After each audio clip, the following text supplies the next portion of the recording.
3,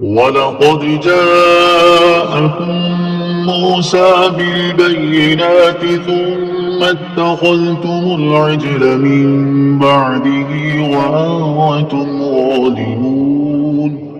ترجمہ: اور بے شک تمہارے پاس موسیٰ روشن نشانیاں لے کر تشریف لائے، پھر تم نے اس کے بعد بچڑے کو معبود بنا لیا اور تم ظالم تھے۔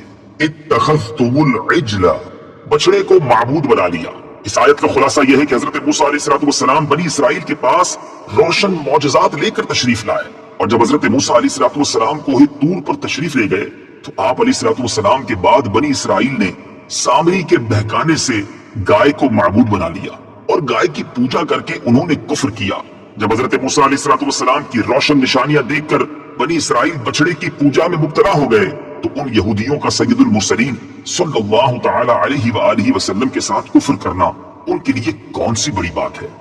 وَإِذْ أَخَذْنَا مِيثَاقَكُمْ وَرَفَعْنَا فَوْقَكُمُ الطُّورَ خُذُوا مَا آتَيْنَاكُمْ بِقُوَّةٍ وَاسْمَعُوا قَالُوا سَمِعْنَا وَعَصَيْنَا وَأُشْرِبُوا فِي قُلُوبِهِمُ الْعِجْلَ بِكُفْرِهِمْ قُلْ بِئْسَ مَا يَأْمُرُكُمْ بِهِ إِيمَانُكُمْ إِن كُنتُم مُّؤْمِنِينَ۔ ترجمہ: اور یاد کرو جب ہم نے تم سے عہد لیا اور کوہ طور کو تمہارے سروں پر بلند کر دیا اور فرمایا مضبوطی سے تھام لو اس کو جو ہم نے تمہیں عطا کی ہے اور سنو، انہوں نے کہا ہم نے سنا اور نہ مانا، اور ان کے کفر کی وجہ سے ان کے دلوں میں تو بچڑا رچا ہوا تھا۔ اے محبوب تم فرما دو اگر تم ایمان والے ہو تو تمہارا ایمان تمہیں کتنا برا حکم دیتا ہے۔ وَإِذْ أَخَذْنَا مِيثَاقَكُمْ، اور جب ہم نے تم سے عہد لیا۔ تفسیر صراط الجنان میں ہے، یعنی اے یہودیوں وہ وقت یاد کرو جب اللہ تعالیٰ نے بنی اسرائیل سے تورات پر عمل کرنے کا عہد لیا، لیکن انہوں نے حسب عادت نافرمانی کی تو اللہ تعالیٰ نے ان پر کوہ طور کو ہوا میں بلند کر دیا اور ان سے فرمایا کہ چلو اب مضبوطی سے اس تورات کو تھام لو جو ہم نے تمہیں عطا کی ہے اور ہمارے احکام دھیان سے سنو۔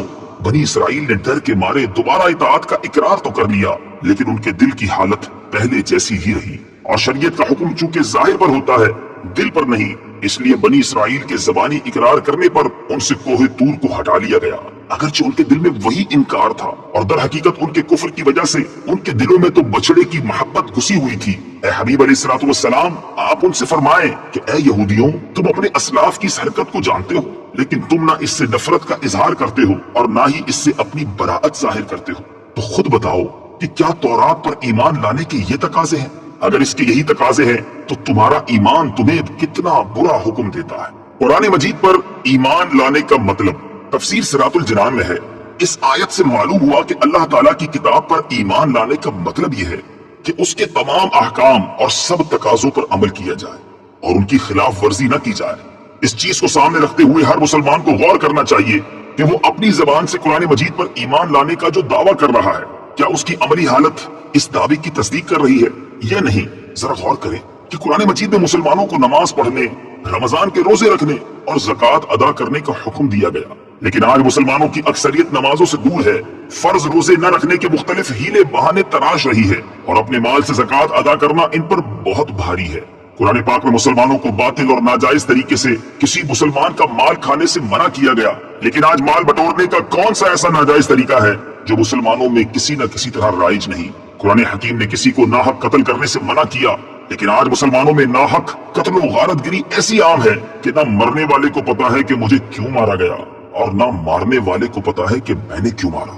قرآن شریف میں مسلمان عورتوں کو گھروں میں رہنے اور پردہ کرنے کا حکم دیا گیا، لیکن آج ہمارے معاشرے کا وہ کون سا طبقہ ہے جس میں مسلمان عورت سج سنور کر اجنبی مردوں کے سامنے نہیں آ رہی، بلکہ آج مسلمانوں میں ہی کچھ لوگ عورت کے پردہ کرنے کو دقیانوسی سوچ اور تنگ ذہنی قرار دے رہے ہیں۔ اے کاش کہ ہم بھی اپنے زبانی ایمان و محبت کے دعووں اور بے عملی و بد عملی کے درمیان کا تضاد اور فرق سمجھنے میں کامیاب ہو جائیں، اور ہمیں بھی اس بات پر غور کرنا نصیب ہو جائے کہ ہمارے جیسے اعمال ہیں، کیا ہمارا ایمان ہمیں ان اعمال کا حکم دیتا ہے یا ہمارے ایمان کے تقاضے کچھ اور ہیں؟ ایمانی قوت معلوم کرنے کا طریقہ۔ اس آیت سے یہ بھی معلوم ہوا کہ جب تک دل میں برائی کی لذت و حلاوت موجود رہتی ہے تب تک ایمان اور نیک اعمال کی شیرینی اس میں داخل نہیں ہو سکتی، اور گناہوں پر اصرار ایمان کی مٹھاس اور عبادت کی لذت محسوس نہیں ہونے دیتا۔